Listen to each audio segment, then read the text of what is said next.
Check, check. Hoping I'm live. Somebody check. Just put in the chat section if you can see me, hear me okay. Yeah.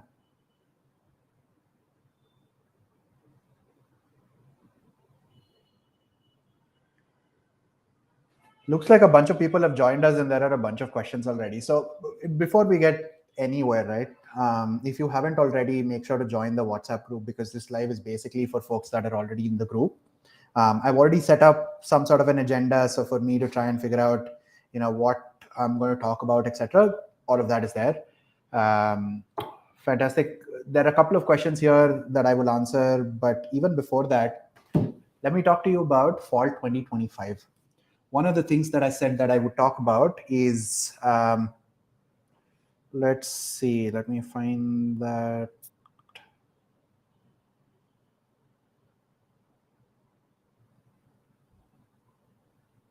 Okay, so there are 4 or 5 themes that people wanted me to touch upon. I'm going to go backwards. So I'm going to first talk about timelines. So here is how to think about timelines, firstly. If you are a fall 2025 applicant, Jeevat will put up some fancy stuff that we've done and send that out to you on the WhatsApp group. So if you're not already on the WhatsApp group, just make sure to get there. But in general, the way to think about timelines is that your internal deadline to finish everything is November 1st. By November 1st, you should have submitted all your applications to every single university, including all transcripts going, all test scores going, all recommendations letters going from every single recommender there is. November 1st is your deadline. And then so work backwards. By the end of June is when you should have, June, maybe July 15th is when in our head you should have finished taking all attempts on the GRE. Once you've finished all attempts on the GRE, you have about start from August onwards till November. That's your timeline to figure out what universities to apply to, get all of the documents in place, move on to setting up all of the financials in place, making sure that all the test scores reach universities on time, and finally finishing applications. So the timeline between August to November is very, very critical. But if you are a smart student and if you want to crack a top 10, top 15 institute, get started early. Last year, I remember a bunch of folks that joined us in April, May, June sort of timeline have been able to crack some of the best admits there are, including Dartmouth, Stanford. I remember a couple of Stanford students just joined us early April, mid-April sort of timeline. On the CS end, Carnegie Mellon happens very early. University of Pennsylvania and Columbia happen very early. So if you're an ambitious student who has the profile to back it up and has potential to make it into a top 10, top 15 sort of a course for any degree, for example, MEM, CS, whatever, make sure to get started early. All right. So that's the timeline. Bunch of questions here on the group as well as in the slide that I said that I talk about is safety issues. Shafa, you might want to get the spelling of safety right. That's going to be the first thing for us, right? Couple of things to think about. All of us, or majority of us, come from India. I just landed from Delhi, which is our capital, right? Safety records, if you compare Delhi versus any city in the US, it's probably going to be much worse in Delhi as compared to any other city that you will go to. And Delhi, for people that will understand, is a relatively safe-ish city, except for certain parts of the city, etc. That's true for most of the United States as well. There are some pockets that are difficult to navigate, south side of Chicago, maybe parts of Baltimore, some parts of San Francisco even. Some parts of every single city are difficult to navigate for an international student who's coming in and does not understand the culture already in the US. And so this whole perception that the safety situation is bad in the US seems to have been created. Let me assure you, there's every year about 120,000 US students go to the US on an F1 student visa.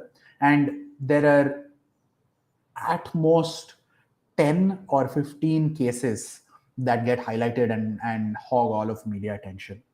So from a safety perspective, all I can say is I wouldn't be worried way too much because you already, in comparison, are coming from a country/city which is probably a lot worse in terms of the safety situation. But what I would recommend is to make sure that you are assimilating into the local culture. Don't stay as outsiders. Don't, just view everybody with suspicious sort of eyes, etc.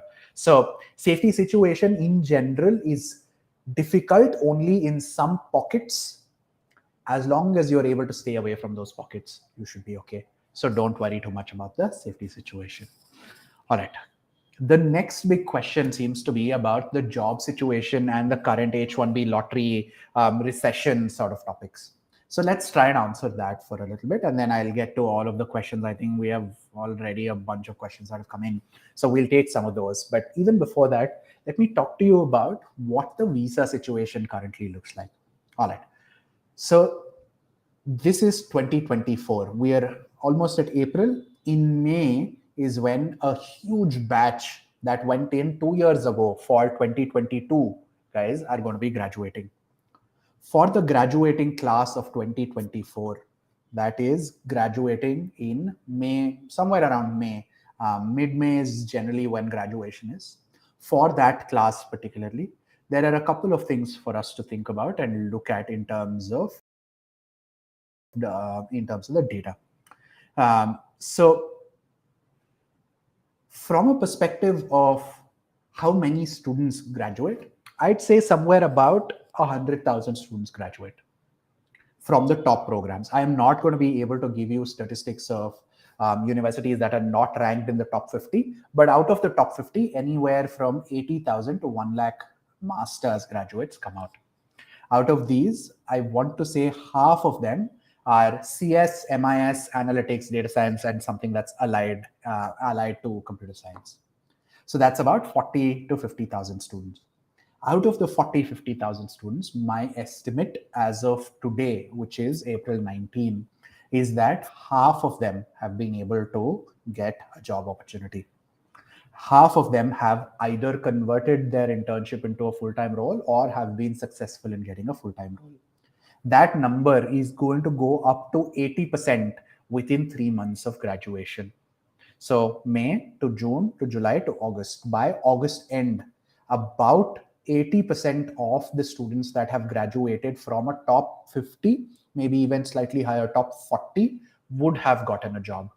And that number goes up all the way up to 90% in the first 6 months of graduation. So from the time that you graduate, May, till let's say the year end, which is December 2024, almost every single student would have gotten some kind of a full-time offer and job in hand. Irrespective of how good or bad the economy is, if you go to a top 25, top 30 US institution, there is very, very little chance that you do not find some sort of job opportunity, some sort of opportunity for full-time occupation within the first 6 months of your graduation, irrespective of what your degree is. Of course, if your degree is computer science, the chances of you finding something in a shorter period of time are higher. If you're, for example, a mechanical engineer or a civil or a chemical guy, the chances of you finding something in the first 6 months are pretty decent. But in the first 3 months, it probably will be a struggle for you to get out there and get interviews and get started on that. All right. So that's another thing for you to keep in mind with respect to the careers or the job situation. Let's talk about the H-1B. There have been some good news for international students this year. USCIS and the Homeland Security Department have put in a bunch of regulatory policies in place that weed out mass recruiters and weed out a lot of the fraud that is happening. This year, I think there were about 700,000 applications, out of which there were multiple hundreds of thousands of applicants that had submitted their name in the lottery through multiple consultant/counseling firms.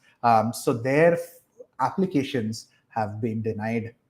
That effectively, I don't know what the number is going to be just yet, but I think that effectively will bring down the total number of petitions, the total number of correct non-fraudulent petitions to about 250,000. Out of 250,000, if you have a master's, you get that 20,000 additional thing, and of course the 45,000, and so 65,000. So that's an 85,000 total seats that are available out of 250K, right? And this situation seems to be improving with fraud going down, with multiple applications not being accepted. Your acceptance rate, if you are a genuine student who's graduating from a top 20, top 30 with a really good H1B offer or a full-time offer from a company that sponsors H1B, that is only going to go up. Your chances of finding an H1B will 100% make sure it goes up. All right. So that's a couple of things for you to think about. All right. Now, I want to do a shameless plug about, so this is a live session. I'm just coming in and ranting off thoughts, etc. And we'll do many more of these, right? I want to be as accessible to the community that we are building. I want to literally do this every week, once every week, coming in for 30, 45 minutes and trying to answer all your questions. But I also like to do some of the structured work. I'm doing a webinar tomorrow for everybody that is applying for a master's in computer science. Jeevit will put out details here. Jeevit will put out details on the WhatsApp community. If you're not already on the WhatsApp community, make sure to get there. In the masterclass, I want to try and break down everything there is to know about computer science and how do you break into a master's in CS. All right. That's all the shameless plug that I have for my webinar tomorrow. But let's see what else to think about. Number 2 on the agenda item for today was programs to apply to, right?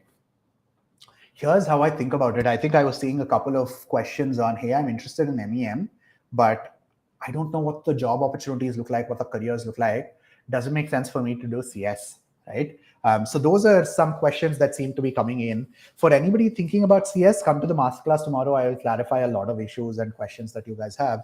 But in general, there's a framework that I used when I was deciding what course to go to, and there's a framework that has worked for us overall. Imagine yourself devoid of all money, all tuition fee, all salaries, etc. Just take everything financial out of the equation. Think about it very, very logically. What are you good at? What do you actually like doing? And is there a market for it? These are 3 pillars of the framework that I usually think about in terms of what course to take up. What am I good at? Am I good at the logical quantitative parts? Or broadly, am I good at managerial sales, identifying insights from data, etc.? Second, what am I interested in? What I'm good at might not be where my interests lie, right? So figure out where your interests lie. Are you someone who's probably good or not good at programming, but has a deep interest in it? Are you someone who likes to use Python to do a lot of the data analysis pieces, etc.? Then that's another path that you can take up, right? Are you someone who enjoys talking to people, enjoys managing workflows, supply chain, etc.? So the second question for you to think about is, what are my interests? What am I interested in doing? And the third is just do a recce of the careers that are available at the intersection of what you're good at and the interests that you have. Once you figure out this intersection, look at what job opportunities are available. Talk to us. We'd love to help you out. How many of those job opportunities are available for international students, right? So this is the framework that I have, that I use, and that I constantly talk to whoever is coming to apply, to think about how you should figure out the degree that you pursue. All right. And the last thing on my agenda before I take on questions is the GRE or the TOEFL. First of all, if you sign up with us, there's a bunch of material that you get for free. All of that material I will try and make sure that it goes open source at some point in time. We're just figuring out some issues on copyrights, etc. So we'll make sure that gets done. In terms of timeline for the GRE, you want to make sure that by the end of July, you have your final GRE score in hand. Do not delay it beyond that. It does not make sense. In terms of TOEFL, I would actually recommend that you wait on the TOEFL till September or October. The reason for that is we can, by that time, identify the right set of institutions and courses for us to apply to.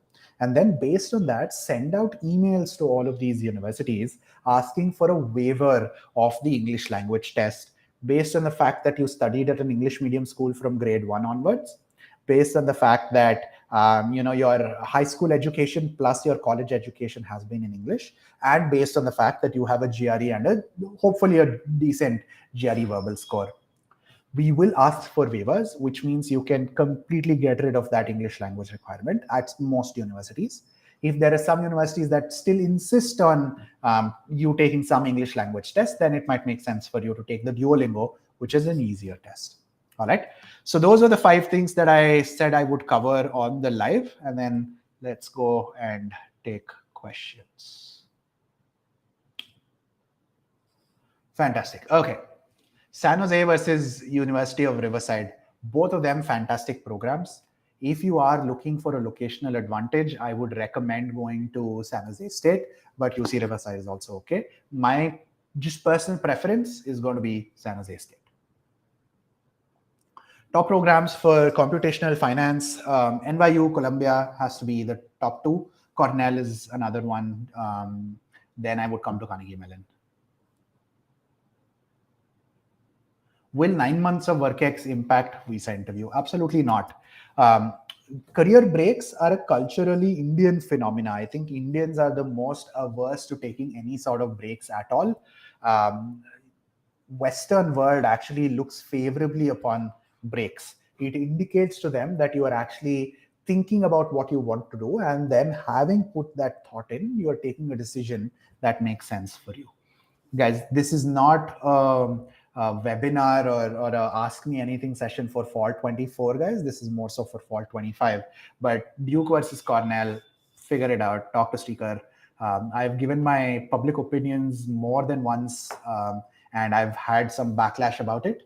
My personal opinion is the Cornell MEM, but Duke has also pulled up its socks with the co-op this year. So talk to Streaker. I'm not the right guy to answer this. I have a private scholarship. When and how do I introduce it? To who? I did not understand the question well. Maybe you want to clarify, and I'll take the question a little later. All right. I was having this discussion with a student just last evening on my way to boarding a flight. And one of the things that I thought about on the entirety of the flight is, why does it make sense for me to go to a higher reputed university versus something that is lesser known, even though the US employers don't really care about which university I'm coming from as long as I have the skill, which is true, by the way. US employers care a lot more about the skill, about your fit within their company / organization. And so a little less about the prestige of the university. So my thoughts are 2 parts that I can divide them into. Why does prestige matter? First of all, prestige matters because prestige is linked to how rigorous the curriculum itself is. One of the things that I'm most proud of myself is actually going through the most rigorous curriculum at Carnegie Mellon. I am now at a stage, actually during CMU and after CMU, I'm now at a stage where I can confidently say, give me 24 hours and I will become from zero to figure outable on any topic anywhere in the world. So the biggest advantage that I had by going to a reputed institution is the fact that I got to work on my technical skills and bring them up to a level where I'm confident, given any problem anywhere, irrespective of what domain there is, in the first 24 hours that I faced that problem, I can go from 0 to 1 on that problem. And so prestige matters because prestigious institutions have a reputation to keep up, which means that their curricula are usually a lot more rigorous, which means that when you go through such a rigorous curriculum in life, it sets you up not just for your first job, but for a career within and take you to the next level. The second part of why prestige matters is access to opportunities. Let's compare 2 institutions, right? Let's talk about prestige. I went to Carnegie Mellon, so I can talk about that a lot more in detail. Let's talk about Carnegie Mellon versus a Silicon Valley institution or a Silicon Valley university, one of those places that got blacklisted or whatever. Let's compare the both of them. Or maybe if not Silicon Valley, let's actually take something that's a little more realistic. Let's take University of Texas at Arlington. Your first job is going to be dependent on how well you're able to network, how well you're able to put your resume in front of recruiters, and how much of an access you have to the entire recruiting ecosystem. Irrespective of which university you graduate out of, unless you go to a prestigious institute, your chances of being able to do well on getting yourself in front of as many people as possible decrease. With prestige comes alumni network, comes opportunities, and comes your first job. And therefore, prestige matters. Sorry, I went on a long rant, but this was a question that a student has asked me just before I got onto the flight. And so I had the entire 2 hour time to just think about this answer, and now I have some thoughts about it. So hopefully that answers your question, Maurya. Let's go through a couple of the other ones, right? So I haven't started my I-20 process yet. You're okay, man. Don't worry about it.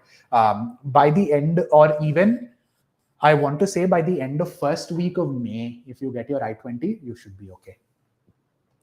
Yash, not doing profile evaluations on this one, my friend. Maybe on the next one I'll do this, but looks like a fantastic profile. I don't know if you've scheduled a free consultation. Please make sure to get that. We'll be able to do like actual personal one-on-ones. Let's keep this live session to generic overall overarching topics. And one promise I'm going to make you is that I will come live every week, one day of the week for about 30-45 minutes. So we'll do personal one-on-ones as well. All of that we will cover. For now, let's just keep it generic a little bit. What? Please don't do that. Oh man, 60K for a visa appointment, 60,000? Wait, am I reading this wrong? Is there a consulting firm that's charging 60,000 to book a F1 slot? Oh my God. Okay, I'm live and I'm cognizant of the fact that I'm live. I'm not going to say anything, but I'm hoping that my reaction to this question would have told you what to do, what not to do. I don't want to get myself in a position where I'm comparing stuff, not where I want to be. I'm going to leave it at this. So, sorry, not going to be able to answer that question. 7.6, possible to get admission into an Ivy League institution. Depending on which course you're applying to, the answer is yes. New talks of 1 year ban is not true at all. So the way it works is if you've been denied a visa first time, you can't apply for a visa till everybody else has cleared out, and they will open a bunch of slots towards the end of the cycle for folks that have been rejected. So you will be able to take that up. Shouldn't be a problem. Okay, let's talk about the ideal timeline for a spring candidate instead of a fall. So spring is essentially starting in January of 2025. As with any intake, 6 months before, actually 1 year before, usually is when you have to start your prep. 9 months before. So your first deadline for some of the good institutions for spring are going to be July. So you want to make sure that the GRE is out of the way and done completely. And the next 2 or 3 months, you concentrate on filling up your applications. Not great, my friend. I would highly recommend rethinking your strategy, especially given the situation that we are facing currently. I'd recommend highly that you rethink your strategy, and might make sense to apply again to better institutions, because right now, both of these places don't really make sense. Okay, let's see. 100% loan for Colombia. Absolutely, yes. Look, again, goes back to the prestige question, right? If a university is prestigious, the second part of that question that nobody asked, and I'm going to generalize this one, is it worth it to spend so much amount of money when, irrespective of whether I graduate from Carnegie Mellon or from a UT Arlington, my first salary is going to be the same. Yes, your first salary might essentially be the same, and you're paying, let's say, 2 times the cost of UT Arlington for a Carnegie Mellon or a Columbia in this case. Think about it from not just a very short-term perspective, but a mid-term and a longer-term perspective. When you graduate out of Columbia, if both someone graduates out of a Columbia and a UT Arlington are getting the same job, of course, they'll get the same pay. But the access to opportunities at Columbia is so much higher that you have, of course, you have to put in the hard work, but you have the opportunity to get into some of the best possible places.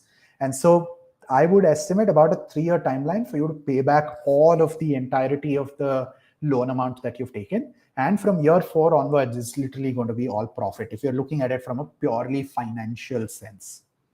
How can we be so sure?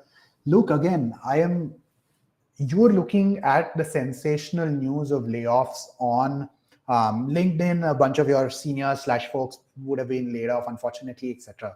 I am looking at the US Bureau of Economic Affairs releasing data on jobs and unemployment month on month. And this is publicly available data. I'd highly recommend that you guys also start making it a practice to go through some of the public filings that the US government does.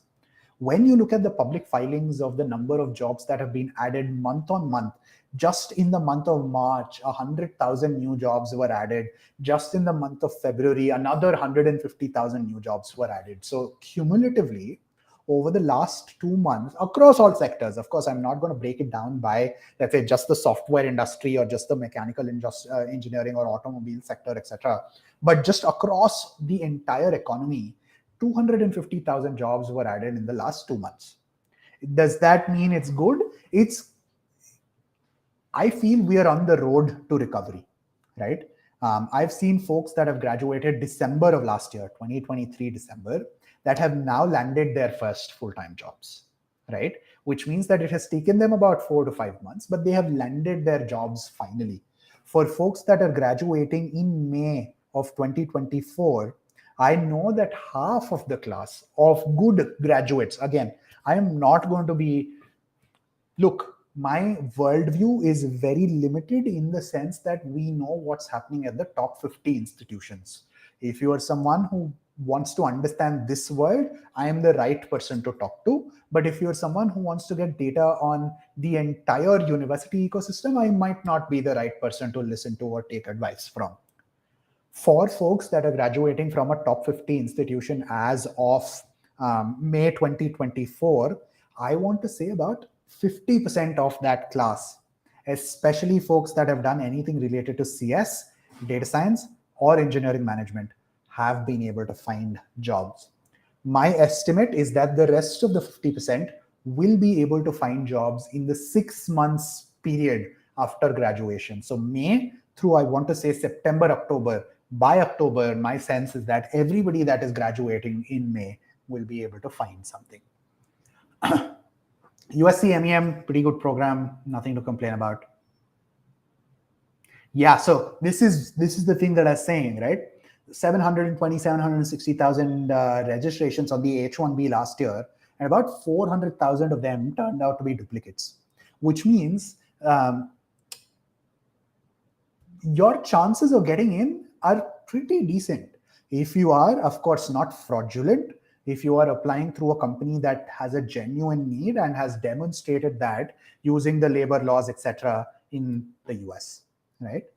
All right, those are all of the questions I'm afraid that I'm going to be able to take. I promise you I will come back before the weekend ends. Maybe Sunday sometime. I'm going to post new dates on that WhatsApp group, and we'll try to make sure that we continue to keep doing this.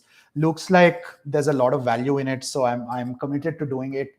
Thanks so much for bringing me out and getting me to do all of this stuff. I really enjoy talking to you guys and just counseling. If you're interested, for anything related to computer science, that's the link. It's going to be out on the WhatsApp group as well, and so that's something that I would highly recommend. I'll see you if you're applying to computer science programs, etc. I will see you on the webinar tomorrow. But I promise I'm going to be as active as I can possibly, given all of the other engagements and student conversations that I need to have, and actually just running a company. I'm going to try and make sure that I give you guys as much time as possible. I'm on that WhatsApp group. I will try and do as many of these live sessions as well. Yeah. Fantastic. Thanks so much for joining in, guys. I hope you have a good rest of the day. Friday, go party somewhere. Don't think too deeply. Don't get boiled by emotions, etc. and I will see you sometime Sunday. We'll figure out what time works for me. Just put it on the calendar, and then we'll text on that group. All right, fantastic.